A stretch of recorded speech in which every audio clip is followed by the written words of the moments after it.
The dust settled on Natalie Harper's threadbare skirt as she stumbled through the sweltering streets of Wyatt, Kansas, clutching the crumpled letter that had just shattered what little remained of her world.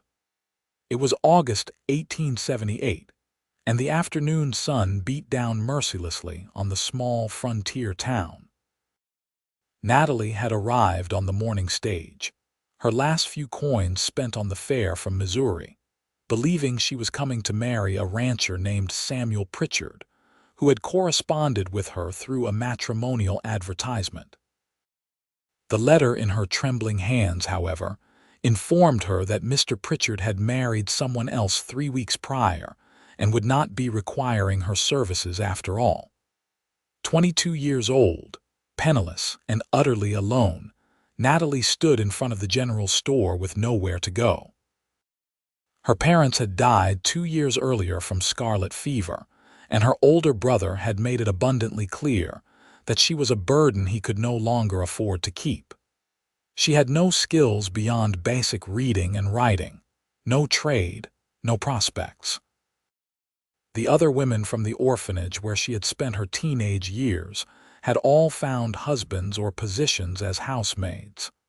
Natalie had been passed over time and again, always told she was too plain, too quiet, too unremarkable to be of use to anyone. She believed them. Every rejection had carved away another piece of her self-worth until she felt like nothing more than a shadow, taking up space but offering nothing of value in return. "Miss, are you quite all right?" The voice was deep and gentle, tinged with genuine concern. Natalie looked up to find herself staring into the bluest eyes she had ever seen. The man before her was tall and broad-shouldered, with sun-bronzed skin and dark hair that curled slightly beneath his worn Stetson. He wore dusty work clothes and carried himself with the easy confidence of someone accustomed to hard labor. "I am fine, thank you," Natalie managed to say, though her voice cracked and tears threatened to spill down her cheeks. The man did not look convinced. He glanced at the letter still clutched in her hand, then at her single carpetbag sitting in the dust beside her. "You are not fine. I have sisters, and I know what not fine looks like. Do you need help?" Natalie wanted to refuse. She wanted to maintain what little dignity she had left. But the kindness in his eyes undid her completely, and before she could stop herself, the whole pitiful story came tumbling out. She told him about Samuel Pritchard, about having no money for return passage, about having nowhere to return to even if she did. The man listened without interrupting, his expression growing more troubled as she spoke. When she finally fell silent, ashamed of her outburst to a complete stranger, he removed his hat and ran a hand through his hair. "My name is Warren Ashford," he said. "I run a horse ranch about 5 miles outside town with my 2 younger sisters. Our mother passed last winter, and we have been struggling to keep up with all the work. We desperately need someone to help with cooking, laundry, and general household management. The job is yours if you want it. Room and board included, plus fair wages." Natalie stared at him in disbelief. "You do not even know me. How can you offer me a position just like that?" Warren met her gaze steadily. "I know desperation when I see it. I know what it is like to feel like the world has turned its back on you. And I know that someone in need deserves a chance." He paused, then added, "Besides, anyone who weeps over their circumstances rather than raging at the world has a good heart. That is all I need to know." It was the kindest thing anyone had ever said to her. Natalie felt something crack open inside her chest, a tiny seed of hope she had thought long dead. "I would be grateful for the work," she whispered. Warren smiled then, a genuine expression that transformed his entire face. "Good. Let me finish my business at the general store, and then we will head out to the ranch. My sisters will be pleased to meet you." True to his word, Warren completed his errands quickly, loading supplies into a sturdy wagon. He helped Natalie onto the seat beside him with careful courtesy, and soon they were traveling down a dusty road that led away from Wyatt and into the rolling prairie beyond. As they rode, Warren told her about the ranch. His father had died 4 years earlier, leaving Warren, then 24, to care for his 2 sisters and manage their horse breeding operation. Emma was 19, and Sarah was 16. They raised and trained horses for the cavalry and for local ranchers, a business his father had built from nothing. It has been difficult since Mother passed, Warren admitted. Emma does her best with the cooking and household tasks, but she has a real gift with horses and should be spending her time in the stables, not stuck inside doing laundry. Sarah is still learning, and I worry I am not providing them with the life they deserve. It sounds like you are doing everything you possibly can, Natalie said softly. They are fortunate to have a brother who cares so deeply. Warren glanced at her, something unreadable flickering across his face. We all need people who care about us. No one should have to face this world alone. The ranch, when it came into view, was modest but well-maintained. A 2-story wooden house sat surrounded by several outbuildings and corrals where a dozen horses grazed peacefully. The property had a sense of permanence, of roots sunk deep into the Kansas soil. 2 young women emerged from the house as the wagon approached. The taller one, Emma, had Warren's dark hair and strong features, while Sarah was smaller and blonde like their mother must have been. Both looked curious but welcoming as Warren made the introductions. Natalie will be helping us with the household work, Warren explained. She has just arrived in Wyatt and needs a position. Emma's face lit up with relief so profound it made Natalie realize just how overwhelmed she must have been. Thank heavens. I was beginning to think I would never see the inside of the stables again. She turned to Natalie with a warm smile. Please do not take that the wrong way. I am truly happy you are here. It is just that I am a terrible cook and an even worse housekeeper. Sarah giggled. She burned water last week. I did not even know that was possible. The easy banter between the siblings made Natalie feel both welcomed and achingly aware of what she had lost when her own family died. Warren must have noticed her expression because he gently touched her elbow and guided her toward the house. Let me show you to your room. You can settle in and rest. Tomorrow will be soon enough to begin work. The room was small but clean, with a real bed, a washstand, and a window overlooking the horse corrals. It was more than Natalie had dared hope for. As she unpacked her meager belongings, she heard the sisters talking downstairs, their voices bright with excitement. For the first time in months, perhaps years, Natalie allowed herself to believe that things might actually improve. Dinner that evening was a cheerful affair, despite Emma's dire warnings about her cooking. The stew was a bit bland and the biscuits slightly burned, but everyone ate with good humor. The sisters peppered Natalie with friendly questions about her journey and life in Missouri, carefully avoiding any mention of Samuel Pritchard. Warren mostly listened, but Natalie found herself acutely aware of his presence across the table, the way he smiled at his sister's jokes and ensured everyone had enough to eat. Over the following weeks, Natalie fell into a comfortable routine. She rose early to prepare breakfast, packed lunches for Warren and Emma, who spent their days training horses, and kept the house clean and organized. Sarah helped when she was not attending lessons with the schoolteacher in town 3 days a week. The work was hard but satisfying in a way Natalie had never experienced before. She felt useful, needed. Every meal that Warren and his sisters praised, every clean shirt and pressed dress, every swept floor and washed window was evidence that she could contribute something of value. Warren was unfailingly kind and respectful, always thanking her for her work and asking if she needed anything. He often lingered in the kitchen after dinner, helping her wash dishes while his sisters retired to the parlor. During these quiet moments, they talked about everything and nothing.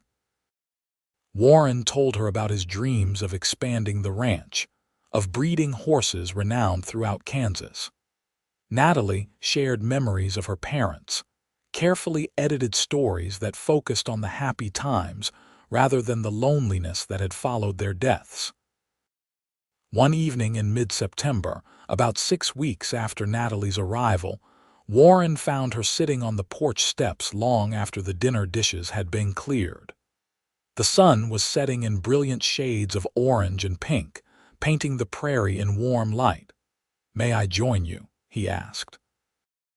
Natalie nodded, suddenly shy.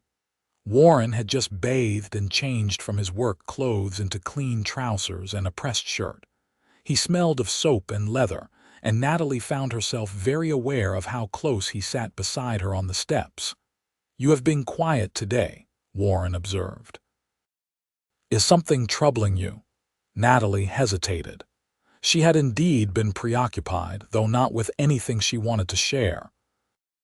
The truth was that she had caught herself staring at Warren more and more frequently over the past weeks, noticing the way his eyes crinkled when he smiled, how gentle his hands were with the horses despite their strength, the sound of his laughter echoing from the barn. These observations frightened her because they suggested feelings that had no place in their arrangement. She was his employee, nothing more, and she would be a fool to imagine otherwise. "I received a letter from Samuel Pritchard," she said instead, which was not entirely a lie.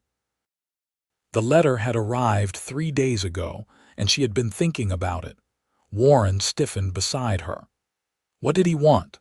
To apologize, and to say that his marriage has not worked out as he had hoped. He asked if I might still be interested in coming to his ranch.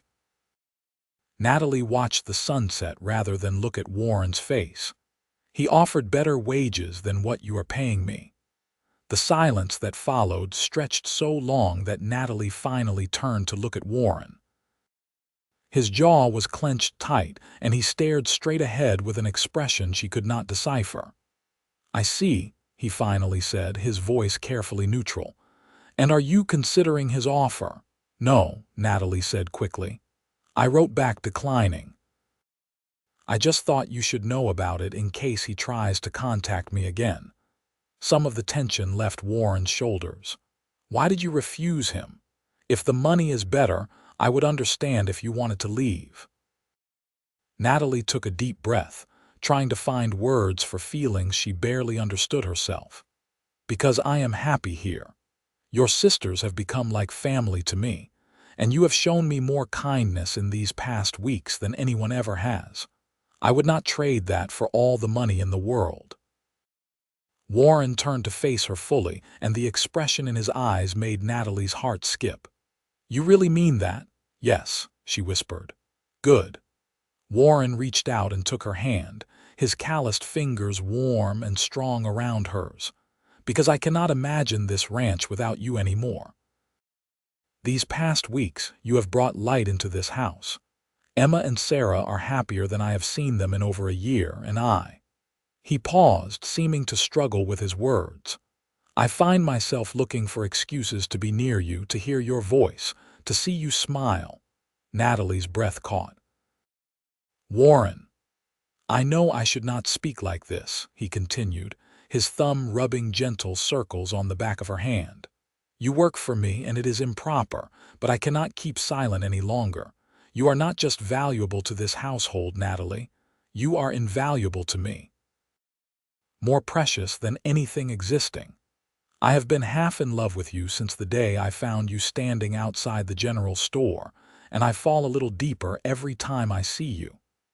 Tears spilled down Natalie's cheeks, but for once, they were tears of joy rather than sorrow. "I thought I had no value," she said, her voice breaking. "Everyone in my life has treated me as if I were nothing, easily discarded, not worth keeping. I believed them, but you see me differently, and I do not understand why." Warren lifted his free hand to gently wipe away her tears. "Because they were blind fools who never took the time to truly see you. You are intelligent, kind, hardworking, and beautiful. You care for others before yourself. You bring warmth and life wherever you go. How could anyone not see your worth?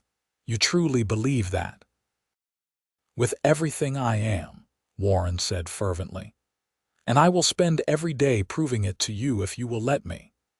Natalie leaned into his touch, closing her eyes as years of pain and rejection began to crack and crumble under the weight of his words. When she opened her eyes again, Warren was watching her with such tenderness that it stole her breath. "I love you," she said simply, because there were no other words that mattered. "I have tried not to. I told myself it was foolish and inappropriate and that I would only end up hurt.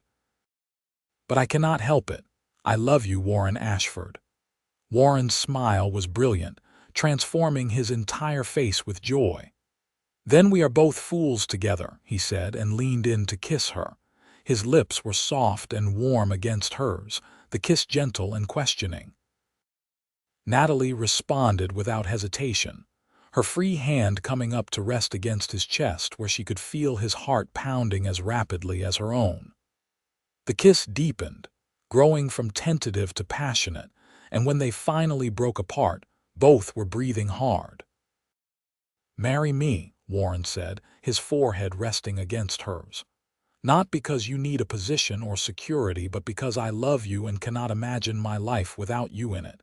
Marry me because we are meant to be together." "Yes," Natalie whispered. "Yes, yes, 1,000 times yes." They sat on the porch steps long into the evening, talking and planning and stealing kisses like teenagers. Warren told her about the house he wanted to build someday, bigger and grander than the current one. Natalie confessed her secret dream of learning to ride horses properly, maybe even helping with the gentler mares. They talked about children, how many they wanted, what they would name them. The conversation flowed easily, naturally, as if they had been together for years rather than hours. When they finally went inside, they found Emma and Sarah waiting in the parlor, barely suppressing their excitement. "Finally," Emma exclaimed. "We have been taking bets on how long it would take Warren to work up the courage to tell you how he felt." Sarah bounced in her seat. "Are you engaged?" "Please say you are engaged. I have always wanted to be a bridesmaid." Warren laughed and pulled Natalie close to his side. "Yes, we are engaged. Natalie has agreed to become my wife." The sisters erupted in squeals and immediately began planning the wedding with an enthusiasm that was both touching and overwhelming. Natalie found herself swept up in discussions of dress fabrics and flower arrangements, barely able to keep track of the rapid-fire suggestions. Later, as she lay in bed unable to sleep from sheer happiness, Natalie reflected on the strange path that had brought her to this moment. 2 months ago, she had believed herself worthless, unwanted, destined to live a life alone and unloved. Now she had a family, a home, and a man who looked at her as if she hung the moon and stars. It seemed impossible, like something from a fairy tale rather than real life. But it was real. Warren's love was real, and that made all the difference. The next morning, Warren rode into Wyatt to place an announcement in the local newspaper and to speak with Reverend Matthews about scheduling a wedding.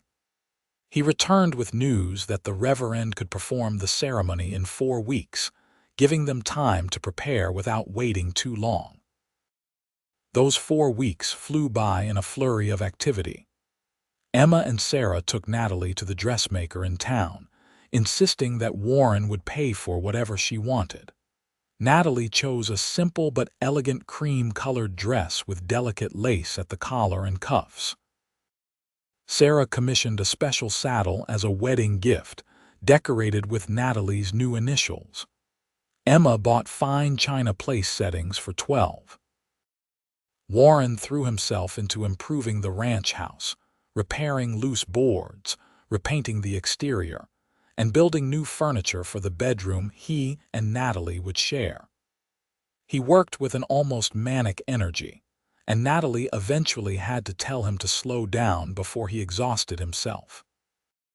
"I just want everything to be perfect for you," Warren said when she found him in the barn one evening, still working on a cedar chest by lamplight despite having been up since dawn.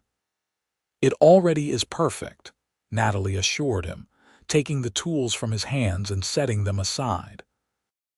"I do not need fancy things or a perfect house. I just need you." Warren pulled her into his arms, holding her close. "How did I ever live without you?" he murmured into her hair. "The same way I lived without you," Natalie replied. "Not very well." They stood like that for a long time, simply holding each other in the quiet barn while the horses shifted and snorted in their stalls. Natalie felt utterly at peace, all the broken pieces of her past self finally beginning to knit back together into something whole and strong. The wedding day dawned clear and beautiful, the October weather mild and pleasant. The ceremony was held in the small church in Wyatt, with most of the town in attendance. Natalie was touched by how many people came, neighbors and townsfolk who had grown fond of the kind woman who had brought such happiness to the Ashford family. Warren stood at the altar in his Sunday best, his eyes never leaving Natalie as she walked down the aisle. Sarah and Emma stood as her attendants, both teary-eyed and smiling. Reverend Matthews performed the ceremony with warmth and humor, speaking about love, commitment, and the blessing of finding one's perfect match in an imperfect world. When Warren slipped the gold ring onto Natalie's finger and promised to love and cherish her for all his days, she felt her last defenses crumble completely. This man loved her, truly, deeply, without reservation. She was his wife, his partner, his equal, not a burden, not unwanted, not worthless. Invaluable. The kiss they shared when the Reverend pronounced them married was met with cheers and applause from the congregation. Warren lifted Natalie right off her feet, spinning her around as laughter bubbled up from both of them. The reception was held at the ranch, with tables set up in the yard and food enough to feed an army. Neighbors had contributed dishes, and Emma had supervised the cooking with unusual success. There was music and dancing, and Warren refused to let anyone else dance with his bride until Natalie insisted he had to share. As the sun set and lanterns were lit around the yard, Warren pulled Natalie away from the crowd and led her to the small rise behind the house where they could see for miles across the prairie. "I have something for you," Warren said, reaching into his pocket. He pulled out a folded piece of paper. "I am not much of a writer, but I wanted you to have this." Natalie unfolded the paper carefully. In Warren's careful handwriting was a letter, and as she read it, tears streamed down her face. "My dearest Natalie," it began. "Words cannot express what you mean to me, but I will try. You are the sunrise after a long night, the rain after a drought, the answer to prayers I did not know I was praying. You walked into my life believing you had nothing to offer, but you brought everything I was missing. Your kindness, your strength, your gentle spirit, your laughter. Every day with you is a gift I do not deserve but will treasure forever. You are not just valuable, you are invaluable. You are not just precious, you are more precious than anything existing, and you are mine as I am yours for all the days of our lives. With all my love, Warren." Natalie could not speak through her tears. She simply threw her arms around Warren's neck and held him as tightly as she could. "I love you," she finally managed to say. "I will love you until my dying breath and beyond. And I will love you just as long," Warren promised. "Longer if I can manage it." They stood together on that hill, watching the stars emerge one by one in the darkening sky, while below them their friends and family celebrated. This was her life now. This love, this home, this family. Natalie had traveled so far from that desperate, broken woman standing outside the general store in Wyatt. She had found not just survival but joy, not just acceptance but passionate love, not just a place to exist but a reason to thrive. Their first year of marriage was everything Natalie could have hoped for and more. Warren was an attentive, affectionate husband who never let a day pass without telling her he loved her. They worked side by side on the ranch, Natalie proving to have a natural talent with the horses that surprised them all. Warren taught her to ride properly, his patience endless as she learned. Together, they trained a beautiful chestnut mare that Natalie named Ruby, and the horse became her constant companion. Emma flourished now that she could focus on the stables full time. She developed a reputation throughout Kansas for her skill with difficult horses, and buyers came from as far away as Colorado to purchase Ashford Ranch stock. Sarah continued her education and proved to be a talented artist, spending her free time sketching the horses and prairie landscapes. The ranch prospered beyond Warren's expectations. He was able to hire 2 ranch hands, young men from town who were eager to learn the horse trade. This freed up more time for Warren to spend with Natalie, and they often rode out together across the prairie, exploring the endless grasslands and finding secret spots where they could be alone. It was during one of these rides in the summer of 1879 that Natalie revealed she was carrying their first child. They had stopped beside a creek to water the horses when Natalie finally worked up the courage to share her news.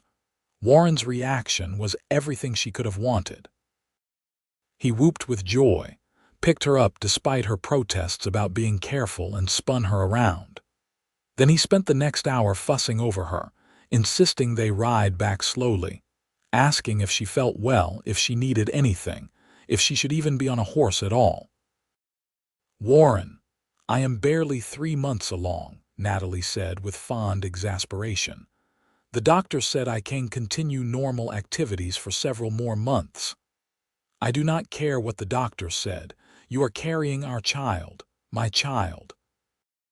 That makes you even more precious than before, which I did not think was possible." Natalie laughed and kissed him soundly.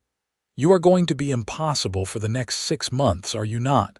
"Absolutely," Warren agreed without shame. "I have a reputation to maintain." The pregnancy progressed smoothly, though Warren did indeed prove to be somewhat overprotective. He insisted on hiring a woman from town to help with the heavier housework. He brought Natalie her breakfast in bed every morning.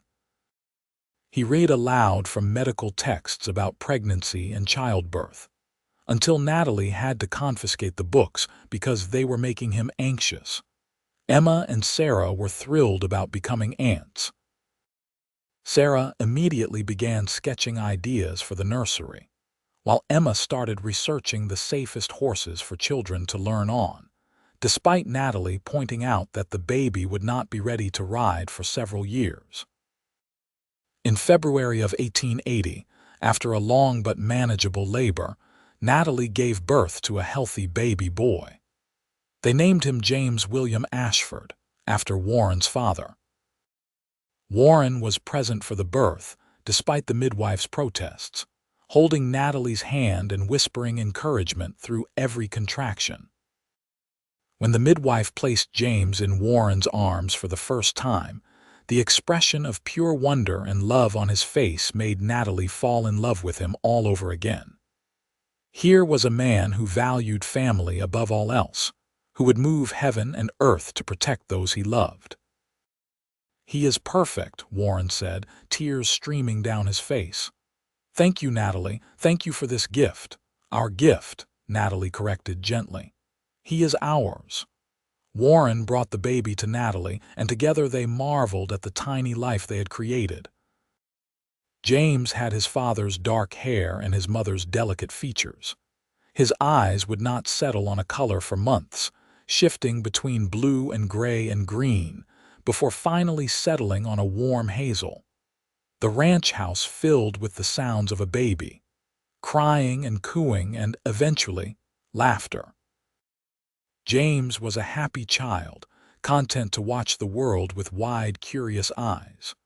Warren was besotted, spending every free moment with his son.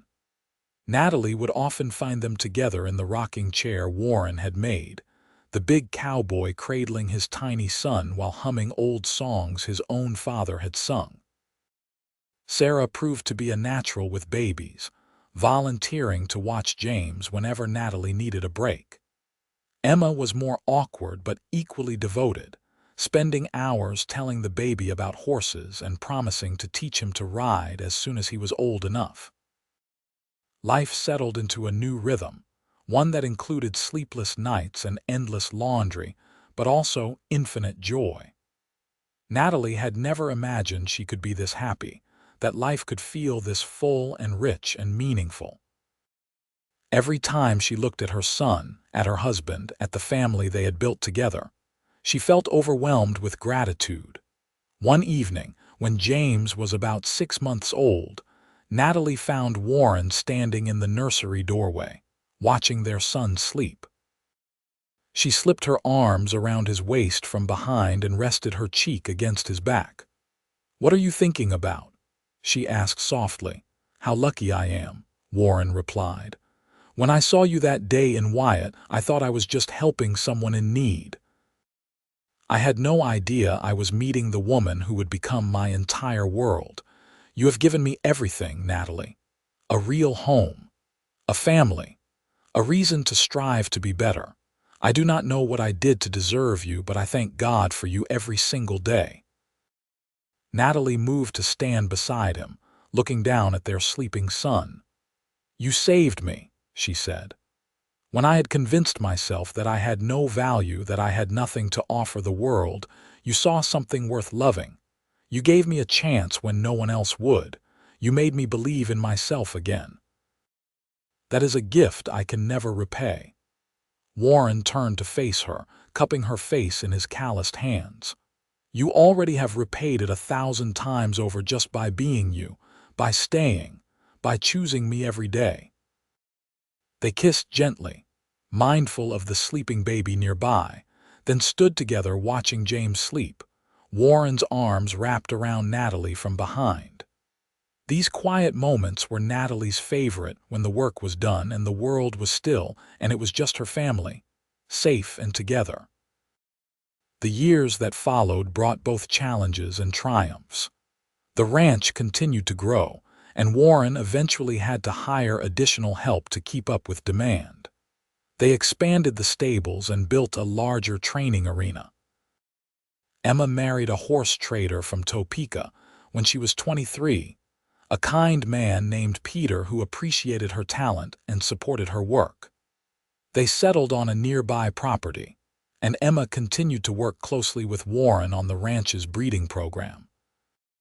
Sarah shocked everyone by announcing at 18 that she planned to attend a women's college in Boston to study art. Warren was hesitant about his youngest sister traveling so far, but Natalie encouraged him to let her go. Sarah departed in the fall of 1882 with promises to write often and return for visits. Her letters arrived regularly, full of excitement about her classes and the vibrant artistic community she had discovered. Natalie gave birth to a daughter in 1882, a beautiful baby girl they named Alice Rose.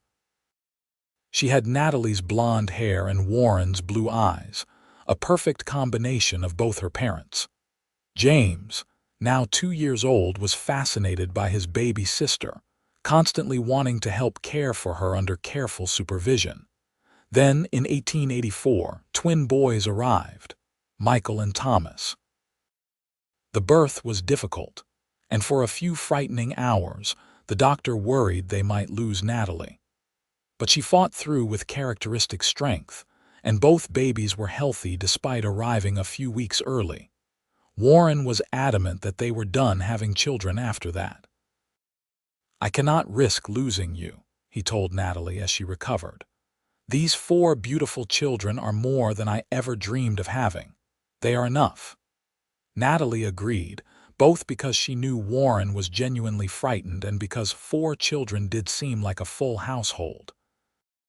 Their home was loud and chaotic and full of love, exactly as it should be. As the children grew, they each developed distinct personalities. James was serious and responsible, already showing signs of the steady leadership that would serve him well when he eventually took over the ranch. Alice was creative and gentle, with a talent for music that they encouraged by buying a piano from a family moving back east. Michael was adventurous and fearless, always climbing trees or trying to ride horses before he was ready. Thomas was the quiet one, thoughtful and observant, who preferred books to outdoor activities. Warren proved to be an exceptional father, patient and loving but firm when necessary. He spent hours teaching his sons about horses and ranching, and he made sure Alice knew she was just as capable as her brothers, teaching her to ride and rope and work cattle. Natalie often watched him with the children and felt her heart swell with love. The children adored their mother in return. Natalie was the one who soothed nightmares, who kissed scraped knees, who told stories and sang lullabies and made every birthday feel special. She taught them to read and write before they were old enough for school, read them stories every evening, and made sure they understood the value of kindness and hard work. One afternoon in the summer of 1889, Natalie was working in the garden when James, now 9 years old, came to sit beside her. He was quiet for a long time, just watching her work before finally speaking. "Mama, Billy Thornton at school said his father told him you were nothing before you married Papa, that you were just a desperate woman who came to Wyatt looking for any man who would take you." James looked troubled. "Is that true?" Natalie sat back on her heels, considering her response carefully. "The facts of the story are true," she said slowly. "I did come to Wyatt planning to marry someone else. When that fell through, I had nowhere to go and no money. Your father found me outside the general store and offered me work on this ranch. But Billy's father is wrong about what that means." "What does it mean?" James asked. "It means that sometimes we find ourselves in difficult situations through no fault of our own. It means that asking for help or accepting kindness when we need it is not shameful. And it means that your father is a good man who saw someone in need and chose to help rather than judge." Natalie smiled at her son. "That day in Wyatt was not the end of my value or worth. It was the beginning of me learning to see myself the way your father saw me, the way I truly am." James thought about this for a moment. "Billy's father sounds like a fool." "James," Natalie tried to sound stern but could not quite suppress her smile. "That is not polite." "But it is true," James insisted. "Papa says you are the smartest, kindest, strongest woman he has ever known. He says we are lucky to have you as our mother. I think Billy's father just does not understand how to recognize someone's value." Natalie pulled her son into a hug, her eyes stinging with tears. "When did you become so wise?" she murmured. "I learned from you and Papa," James said simply. That evening, after the children were in bed, Natalie told Warren about the conversation. His jaw tightened with anger when he heard what Mr. Thornton had said. "I will speak with him," Warren said. "No," Natalie said firmly.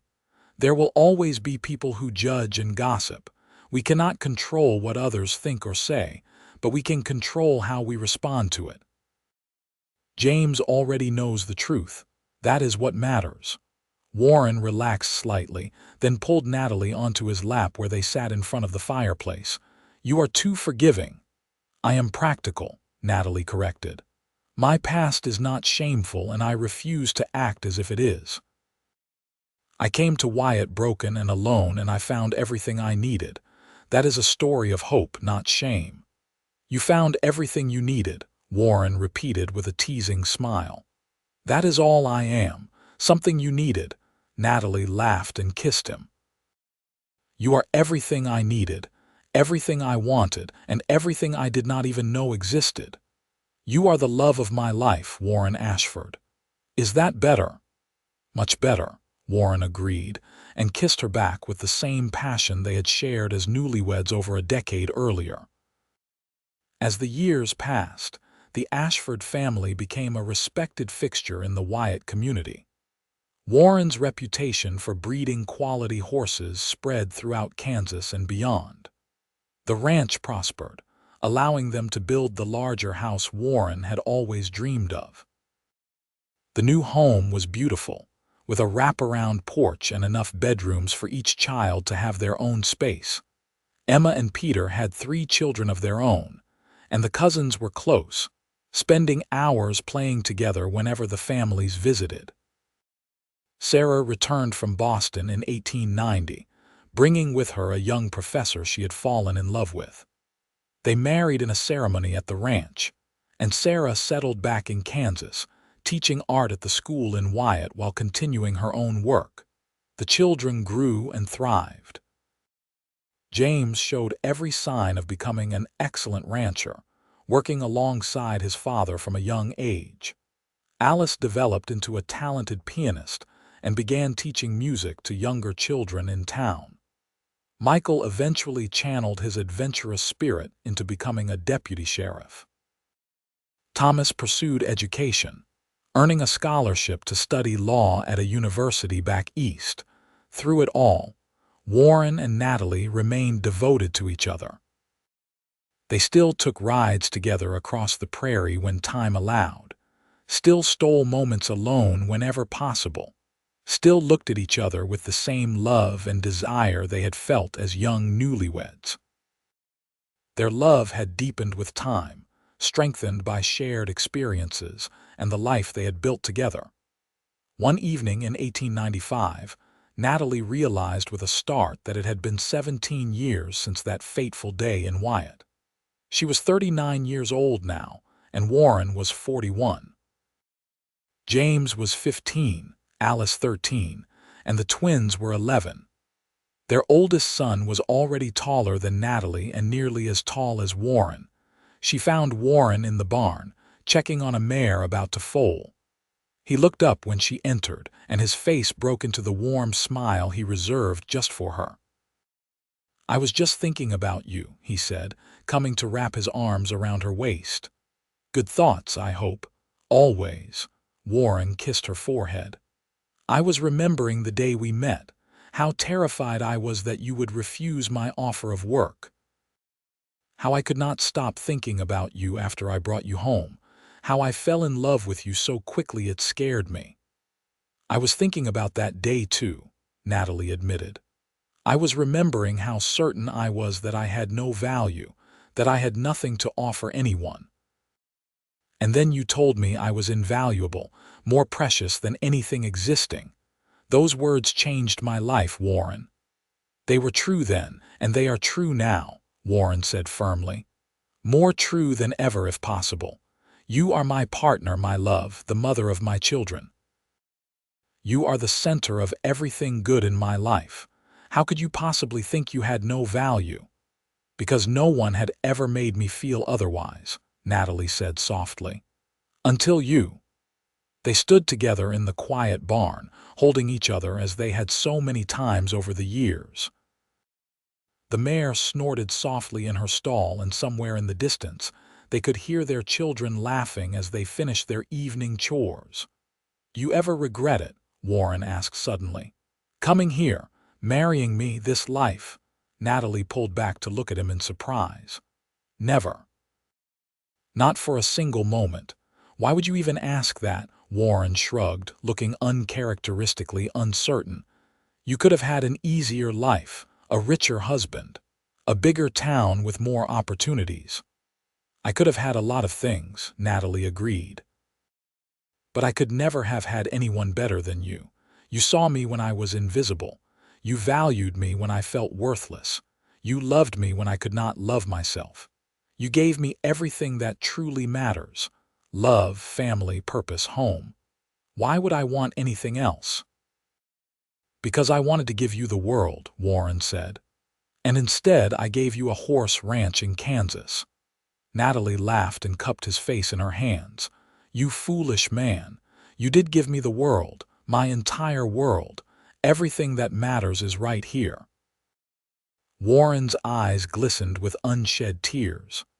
"I love you so much it terrifies me sometimes, the thought of ever losing you." "You will not lose me," Natalie promised. "I am not going anywhere. We are going to grow old together on this ranch, surrounded by our children and grandchildren. We are going to bore our great-grandchildren with stories about the old days. We are going to be one of those couples who die within days of each other because neither can bear to be without the other." "That sounds perfect," Warren said, his voice rough with emotion. "Absolutely perfect." They kissed then, a deep, passionate kiss that held 17 years of love and devotion. When they finally broke apart, both were smiling. The mare chose that moment to go into labor, and the romantic interlude transformed into a busy few hours of assisting with the birth. The foal was born healthy and strong, a beautiful filly with a white star on her forehead. As they cleaned up and made sure both mother and baby were comfortable, Natalie felt a profound sense of contentment. This was her life. These quiet moments with Warren, working together on the ranch they had built, the sound of her children's laughter echoing from the house, the endless prairie stretching out in all directions beneath a sky full of stars. She had everything she needed, everything she had ever wanted. The turn of the century brought changes to Wyatt and the surrounding area. The railroad expanded, bringing more people and commerce. Automobiles began appearing on the streets, though most folks still relied on horses. The town grew from a small frontier settlement into a proper community with schools, churches, and businesses. Through it all, the Ashford Ranch remained a constant. James took over more of the day-to-day operations as Warren began to slow down, though Warren remained active and involved. The younger children pursued their own paths, but they all remained close to the ranch and their parents. In 1902, Emma's oldest daughter married, making Warren and Natalie grandparents for the first time.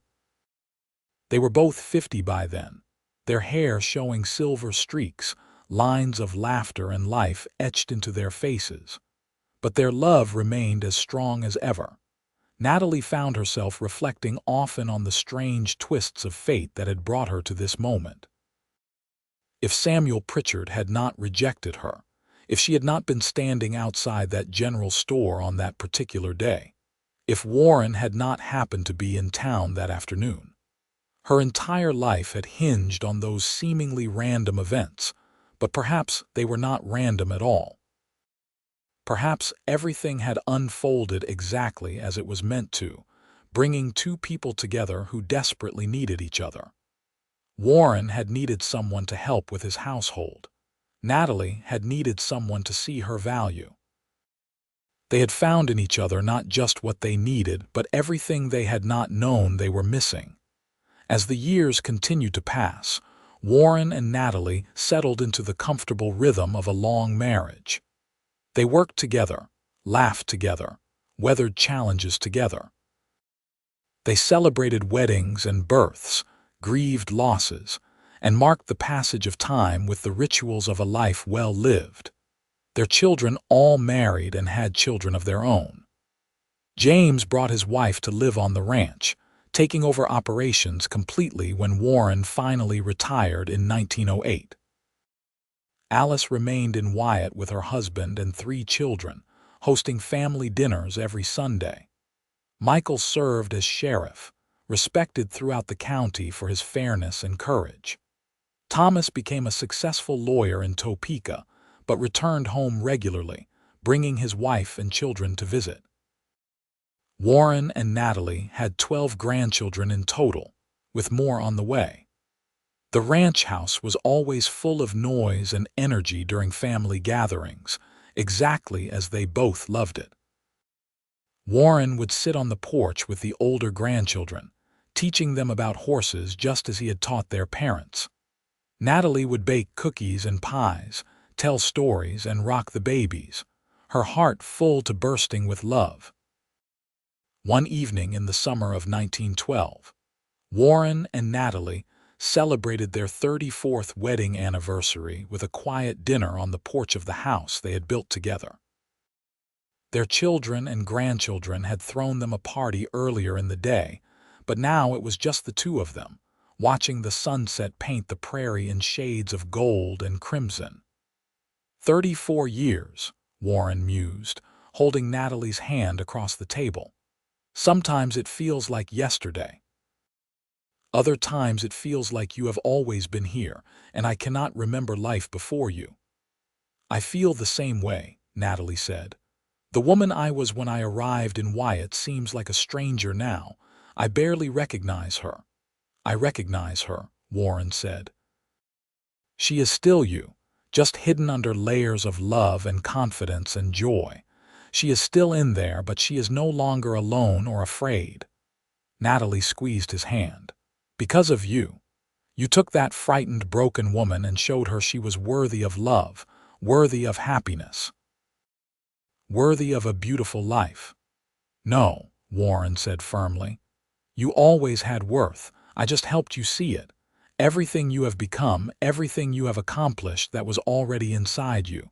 I just gave you the space and support to let it flourish. They sat in comfortable silence for a while, watching the sky darken and the first stars appear.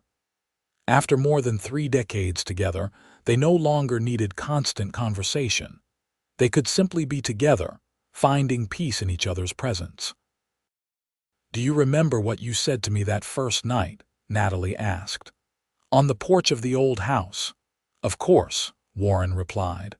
I told you that you were invaluable to me, more precious than anything existing. It is still the most beautiful thing anyone has ever said to me, Natalie said softly. Even after all these years, even after all the other words of love and devotion we have shared, those words were the first time anyone made me believe I mattered. Warren raised her hand to his lips and kissed it gently. You matter more than you will ever know. You are the reason this family exists, the reason this ranch has prospered, the reason I wake up grateful every single morning. How could you be anything but invaluable? Tears slipped down Natalie's cheeks, but she was smiling. I love you, Warren Ashford, more than I can express. Thank you for seeing me when no one else would. Thank you for loving me when I could not love myself. Thank you for giving me this beautiful life. Thank you for staying, Warren replied, his own eyes wet. Thank you for taking a chance on a cowboy with a struggling ranch and 2 sisters. Thank you for building this life with me. Thank you for every day, every moment, every breath we have shared. You are my greatest blessing. They remained on the porch long into the evening, talking and reminiscing and simply being together. Inside the house, their son James and his family were settling in for the night, the next generation preparing to carry on the legacy Warren and Natalie had built. The ranch would continue. The family would grow. Love would endure. As the years advanced, Warren began to slow down more noticeably. His joints ached on cold mornings and he tired more easily than before. But his mind remained sharp, and his love for Natalie never wavered. He still reached for her hand whenever they walked together, still kissed her good morning and good night, still looked at her with the same devotion he had shown as a young man. Natalie, too, showed her age. Her blonde hair had turned fully silver, and she moved more carefully than she once had. But she remained active, helping with the grandchildren, maintaining her garden and participating in church activities. Her smile was as bright as ever, and her gentle spirit continued to draw people to her. In 1915, they celebrated 50 years since the founding of the ranch. The entire family gathered for a massive celebration, with neighbors and friends coming from all over Kansas to mark the occasion. Warren and Natalie stood together, surrounded by their children, grandchildren, and even a few great-grandchildren, and felt overwhelmed with gratitude. "Look at all of this," Warren said to Natalie as they surveyed the crowd. "All of these people exist because of us, because you said yes to a desperate cowboy 37 years ago. Because you saw value where others saw nothing," Natalie corrected. "Because you gave me a chance when no one else would.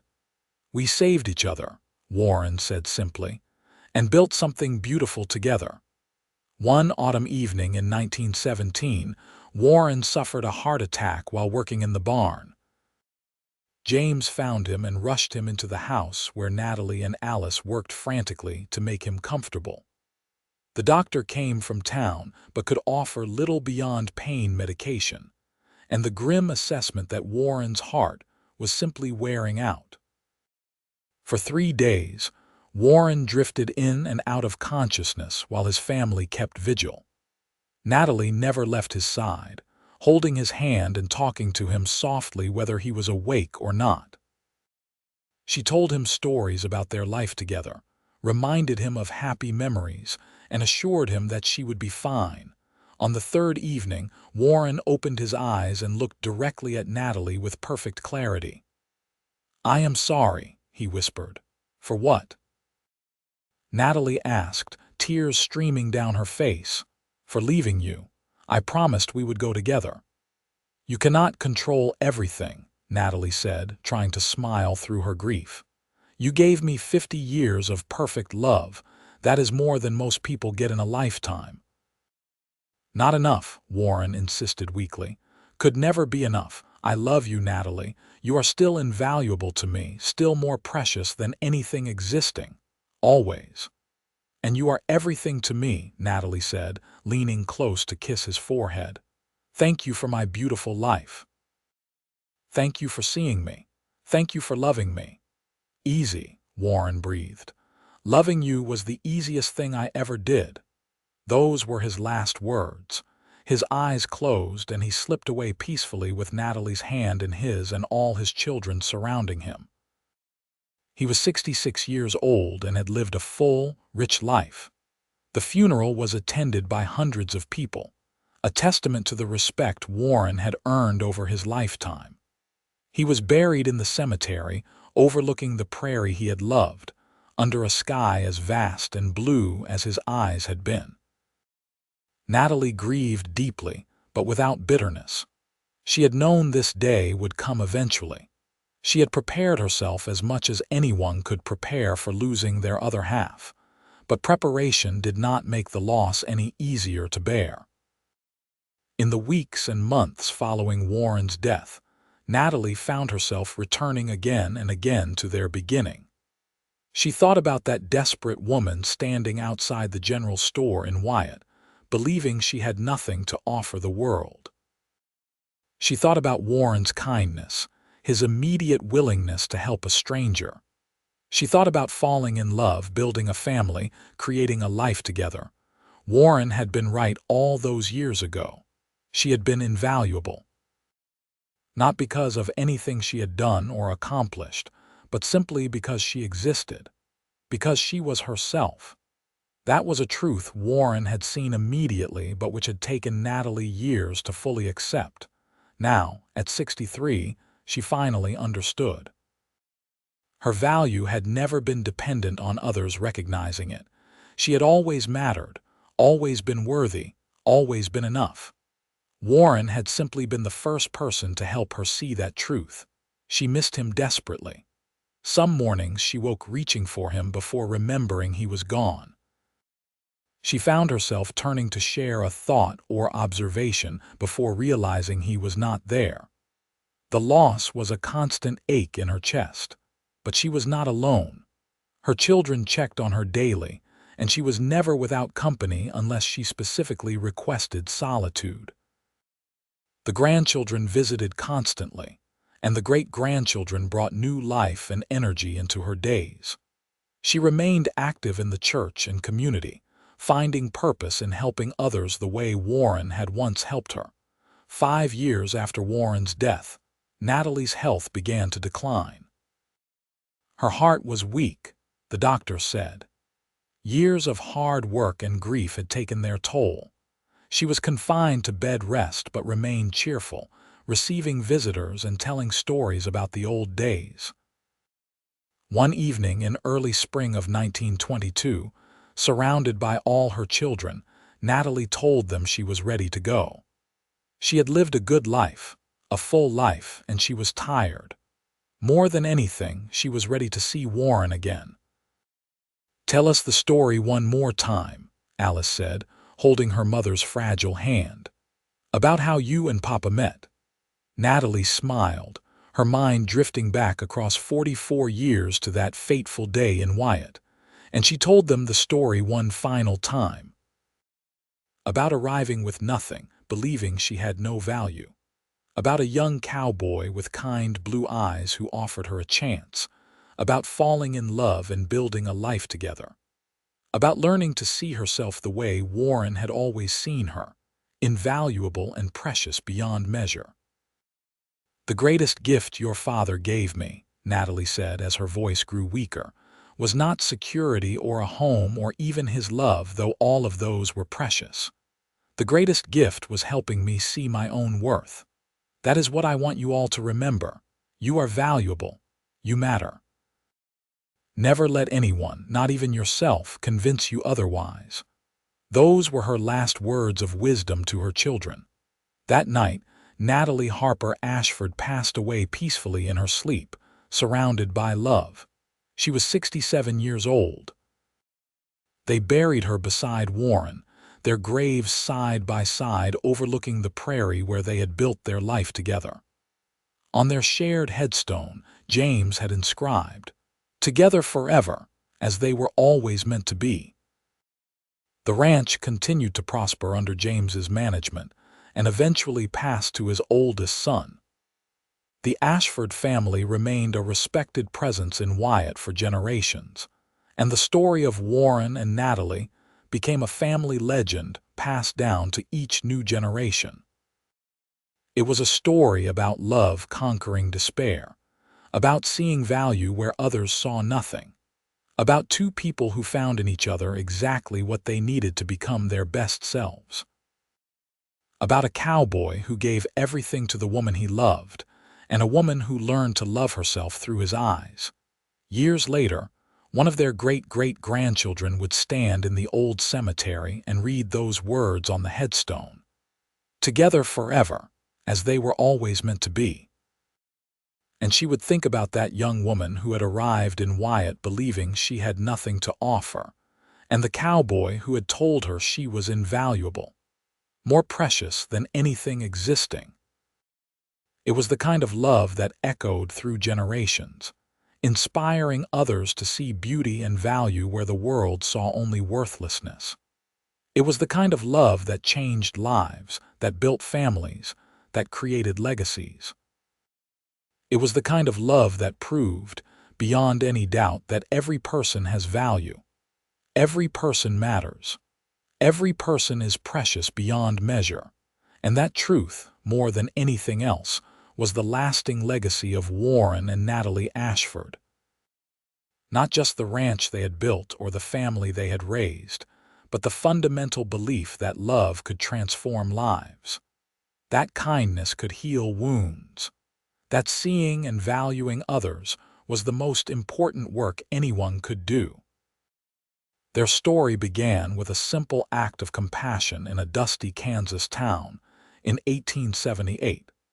It grew into a love that spanned nearly 40 years of marriage and continued beyond death. And it lived on in every descendant who remembered their story and carried forward their belief in the inherent worth of every human being. The prairie winds still blow across the land where Warren and Natalie built their life together. The ranch still stands, though it has been modernized and expanded over the generations. The family continues to raise horses, maintaining the tradition Warren began over a century ago. And sometimes, on quiet evenings when the sun sets in brilliant colors across the endless Kansas sky, those who know the story swear they can feel the presence of that young cowboy and the woman he loved, still together, still watching over the family they created, still proving every single day that love endures and every person has a measurable value. That is the story of how Natalie Harper learned she was invaluable, how Warren Ashford showed her she was precious beyond anything existing, how two broken people found each other and built something beautiful and lasting that would echo through generations. It was a love story set against the harsh beauty of the Wild West, in an era when life was difficult and survival uncertain. But it was also a timeless story about the transformative power of love, the importance of seeing others truly, and the fundamental truth that every person has worth simply because they exist. And in the end, that is what mattered most. Not the ranch or the money or the success, but the love they shared and the family they built and the legacy of kindness they left behind. Warren and Natalie Ashford had lived fully, loved completely, and proven that sometimes the most valuable things in life are the ones we almost miss if we are not paying attention. Their story serves as a reminder to look for the value in others, to offer kindness to those in need, and to never underestimate the power of love to transform lives. It reminds us that we are all invaluable, all precious, all worthy of love and happiness. That was Warren's gift to Natalie all those years ago and through her to everyone who hears their story. The knowledge that we matter, that we have value, that we are loved, and that is the greatest gift anyone can give or receive.